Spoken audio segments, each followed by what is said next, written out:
Tumours की वजह से मेरा छाती का निचला हिस्सा जाता रहा, तो लोगों ने मुझे अपंग देखा, डिसेबल्ड देखा, हैंडीकैप देखा, या फिर एक बोझा के रूप में देखा, या जिंदा लाश के रूप में देखा।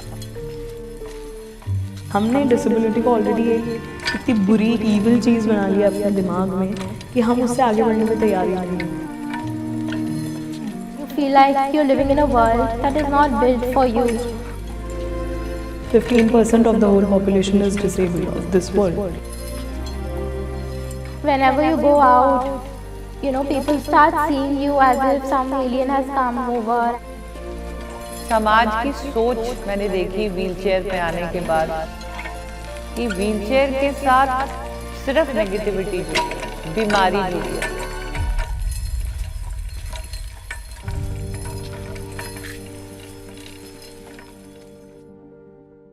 मेरा नाम गौरी है, मैं नोएडा में रहती हूँ। I am a digital content creator, जहाँ मैं इंस्टाग्राम और सोशल मीडिया के ज़रिए अपने lived experiences as a person with disability share करती हूँ। हाय, मेरा नाम काव्या मुखीजा है, मैं 25 इयर्स की हूँ। I live in Delhi and currently I'm working as a researcher with a lot of organizations that work around disability. मेरा नाम दीपा मलिक है। अगर आप मुझसे ये पूछें कि मैं कौन हूँ, मुझे लगता है कि मैं वो प्राणी हूँ जो जिंदगी रूपी त्योहार को रोज मनाती है। I live with a congenital disability called spina bifida और मैं एक व्हीलचेयर यूज़र हूँ। I have been living with a disability since birth. मैं ऐसी ही पैदा हुई थी and I started using a wheelchair around 10 years back. मेरी जो disability है वो it is one of the rarest conditions. It is called arthrogryposis multiplex congenita. It basically means that my muscles are weak and my joints are contracted. They have limited mobility.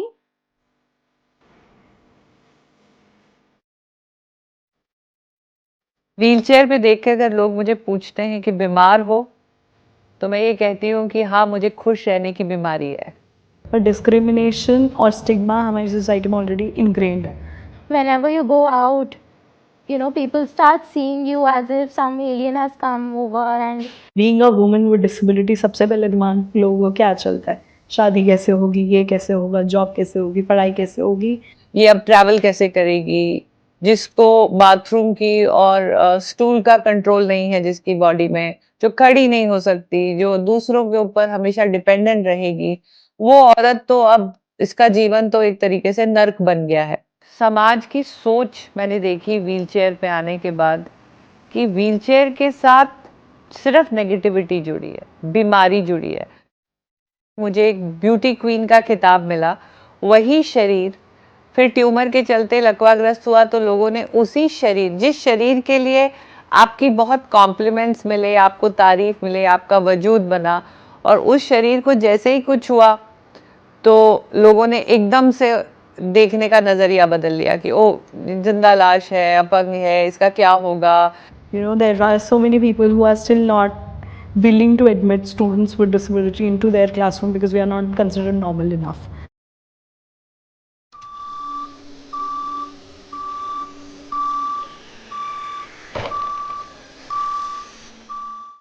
after a lot of going around, my parents found a school for me. I got admission, but that was not the happy ending we were looking for. The school took an undertaking that okay, we'll give you an admission, पर आपको खुद school में रहना पड़ेगा. So my mother was asked to stay with me throughout, and no support was provided by the school. So for 12 years, or even after that, See, being a person with disability, you cannot be spontaneous in India. Builders भी जब building बनाते हैं, हालांकि building का जो code है, accessibility code है, वो आज से नहीं है, वो कई सदियों पुराना कोड है। It's written, it's a law. Accessibility, universal accessibility is a constitutional right of a person with disability. लेकिन कौन उसको फॉलो कर रहा है? कहीं पे मुझे जाना है, wherever I have to go, मैं पब्लिक ट्रांसपोर्ट यूज ही नहीं कर सकती हूँ.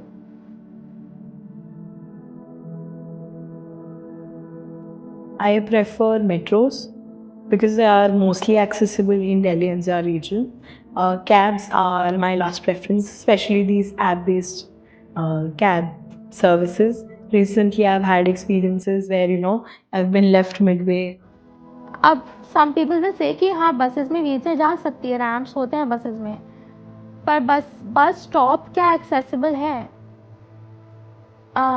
बस स्टॉप के पहले फुटपाथ होता है, फुटपाथ इज काफ़ी ऊंचा होता है, वहाँ तक जाने के लिए रैम्प है नहीं है। मेरे घर से बस स्टॉप तक जाने के लिए क्या क्या ट्रांसपोर्ट अवेलेबल है मेरे पास? बाथरूम के दरवाजे इतने छोटे बना लेते हैं कि व्हीलचेयर नॉर्मल साइज के अंदर जाती ही नहीं है।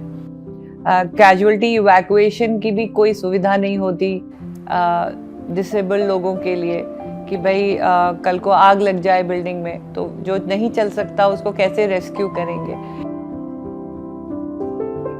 I started using dating apps. For me, it has been fine, but if I talk about women with disabilities at large, there's a lot of name calling and a lot of ableism that is prevalent on users of such apps. Being a woman with disability, it's seen as a vulnerability.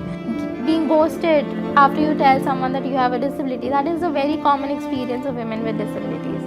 सामने वाले के दिमाग में ये एक being, if we talk about the heteronormative idea of dating, a man would think कि उसका right है या क्या है। मैं कुछ भी करूं, लोग उसमें मेरे पति का रोल ढूंढते रहते हैं। उन्हें लगता है कि अकेले ये कुछ नहीं कर सकती। कि हम पर्सन्स विद डिसेबिलिटीज़ के साथ सिंपैथी दिखा रहे हैं एंड जो नॉन डिसेबल्ड पर्सन्स हैं वी आर रोमांटिसाइजिंग देम, बड़े ओहदे पे रख रहे हैं which does not exist in reality. लेकिन मैं आज कहती हूँ कि आज लगभग 20 साल हो गए हैं, मैंने 1 रुपया पति से आर्थिक रूप से सहायता नहीं ली है, मैंने खुद हर पैसा कमाया है। One time when I told my mom that I was seeing a guy, she told me that कि तुम्हारे डेट्स होंगे तो उसमें जो मुझे आना पड़ेगा क्या? Menstrual products which are there, they're not very accessible for people with disabilities. We need a lot of assistance with using those products. First is lack of accessible toilets around us. एक accessible public washroom जहाँ आप manage कर सकते हो वहाँ पे नहीं होगा. The second one is lack of access to healthcare. How many menstruators with disabilities can go to a doctor, access healthcare as they need on an everyday regular basis? They cannot do that. I remember I went to a gynecologist once and there I was asked to lay down on the table. And जब मैंने वहाँ के nurses को बोला कि ये table की height नीचे कर दीजिए, so they told me कि नहीं ये तो नहीं होती है, it's fixed. You have to stand on the stool and then sit on the table. I was like आप कैसे सोच सकते हो कि मैं वो कर पाऊँगी? So they told me कि गायनोकोलॉजी डिपार्टमेंट में कोई पर्सन विद डिसेबिलिटी आता नहीं है, so इसलिए यहाँ पे एक्सेसिबल नहीं है। पर अगर आप देखो तो it is the other way round, persons with disability इसीलिए नहीं जा रहे हैं क्योंकि आपकी जगह एक्सेसिबल नहीं है। अपंगता में जीवन शैली बहुत महंगी हो जाती है। The basic kind of wheelchair which is not exactly suitable for your daily use and everything, as a wheelchair user, starts from 5 to 10,000.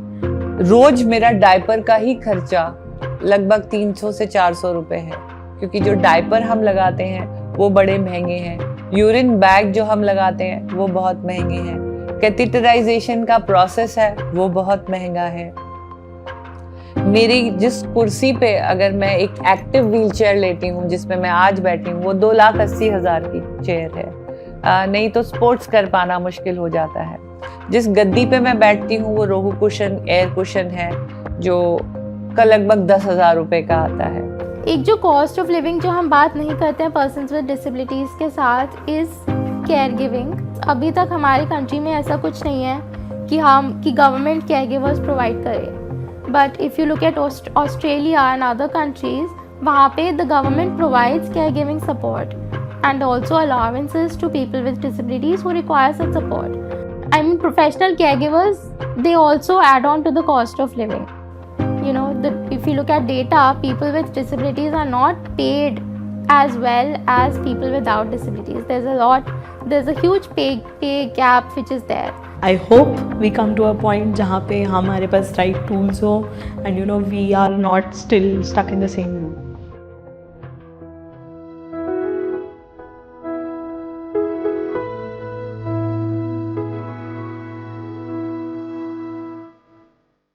So persons with disabilities black या white नहीं है, we are rainbows, we are colorful.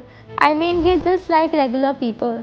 So हमें सिर्फ persons with disabilities की तरह ना देखिए, हमें as people, इंसान पहले ऐसे देखिए. मैं तो सीख रही थी, मुझे लग रहा था लोग ज़्यादा अपंग होते जा रहे थे, क्योंकि वो उनको पता ही नहीं था कि एक महिला अब इसमें क्या-क्या कर सकती है। और आज देखिए इतने सालों बाद मैं गाड़ी भी चलाती हूँ, मैं तैराकी भी करती हूँ, मैं अंतर्राष्ट्रीय स्तर पर खेली भी हूँ।